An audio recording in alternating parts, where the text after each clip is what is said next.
So, I believe this is my first video actually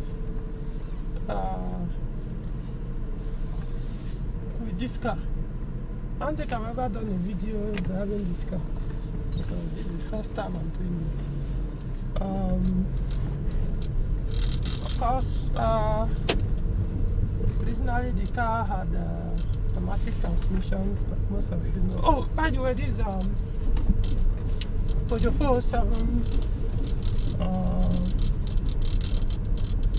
Coupe,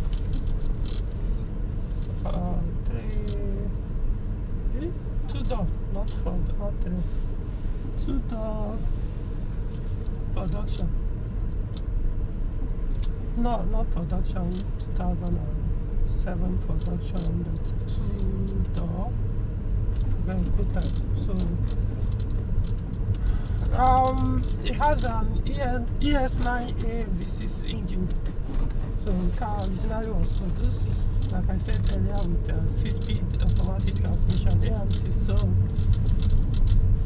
So even before I got the car, I already had in mind that I was going to convert it to manual. So eventually it has happened. So as you can see, it's no longer manual, automatic. It's now manual.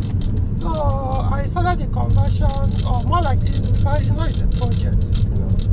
We first source for the parts, and even before the parts, I had to source for what's it called? I had to go to do a research first on how I can do the conversion, because I knew it wasn't going to be a plug and play. It wasn't going to be a plug and play conversion. So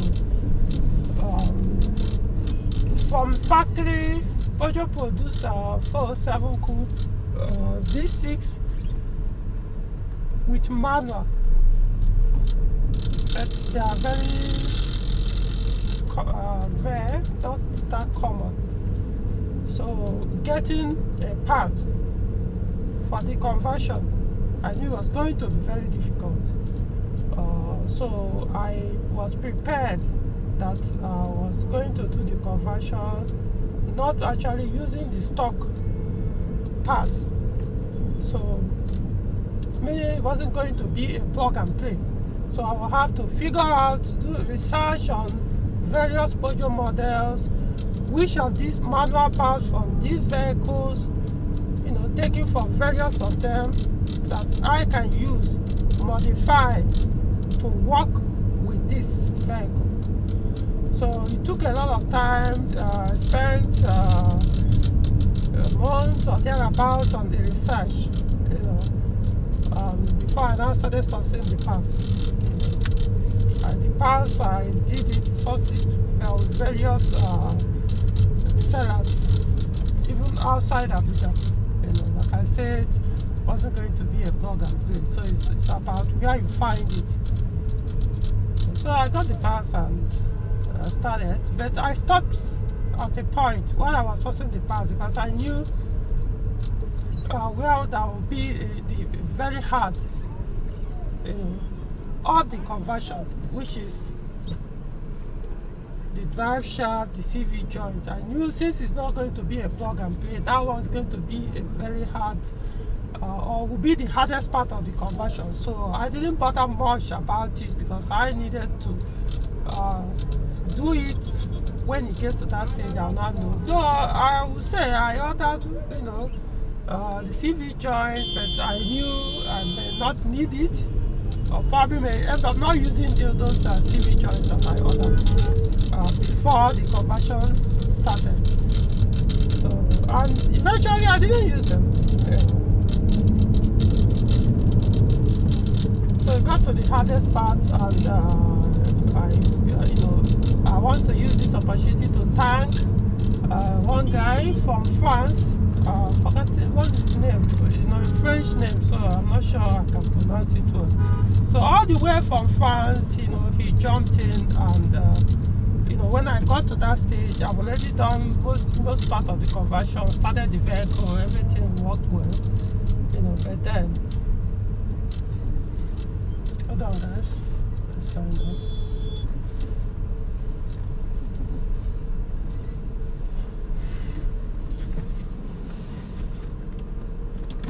Good morning. Good day. Can I see a card first?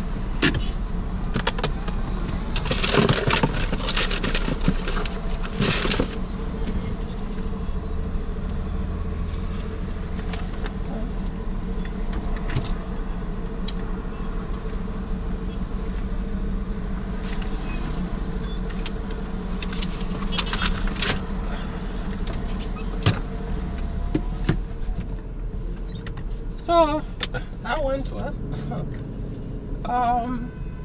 So I want to thank this guy, OP something, I've forgotten the full name, OD. You know, he's a French guy. So when I got to that stage, you know, all the way from France, he came in and honestly assisted me, you know, guiding, okay, these kind of shafts that may or may not work, including the CV joints, or okay, don't do this one, it may not serve you very well.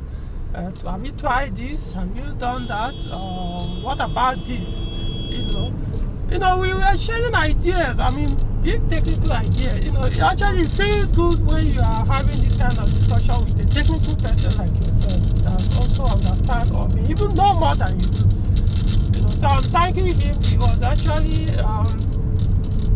truly helped me to eventually get that the CV joints and the drive shafts, which are the hardest part of the conversion. So I was able to do it successfully with his assistance. So I really appreciate what he did for me.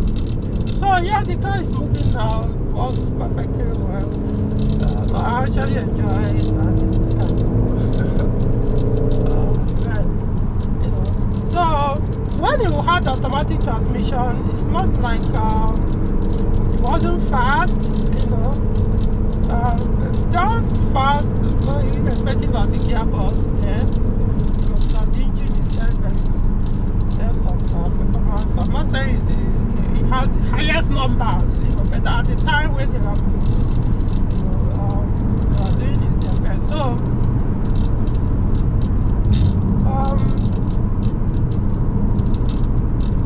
it's just the attitude of the car, you know. You can easily tell.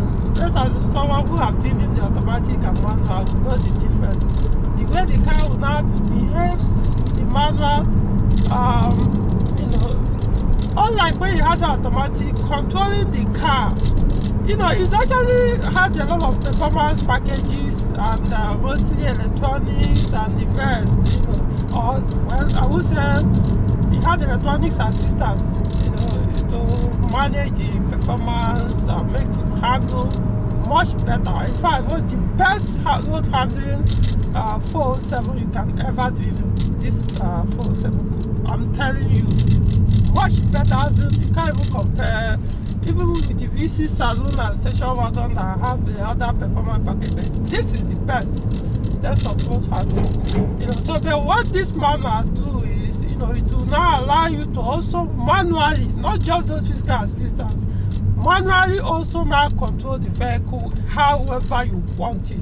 You know, unlike the other ones that, you know, the automatic, as good as it is, that AMC, the, what's it called? You know, it won't really allow you, you know, the transmission ECU just be doing its own thing, while you also wanting the car to do something else. It will allow you to do some of those things you want to do. So this now allows you, you know, that power is in your palms. It's in your palms. How do you want it? You know, do you want the tail of the car to behave this way, or you want the front to behave this way? It's here. It's no longer about just the accelerator where the computer will be doing the rest. No, this one, your hands, your left leg, you know, I mean, it's something else. So I know some people might be saying, well, is it not just about being fast? All I can say is, maybe I'm not a car person as much as you think you are. If the only thing you care about in driving which one is faster. You're not. There's nothing wrong with that. Everybody can be enthusiast or hardcore in everything. So yeah, you can see car drives fine, moves fine. For example, I'm on my way to go and do alignment.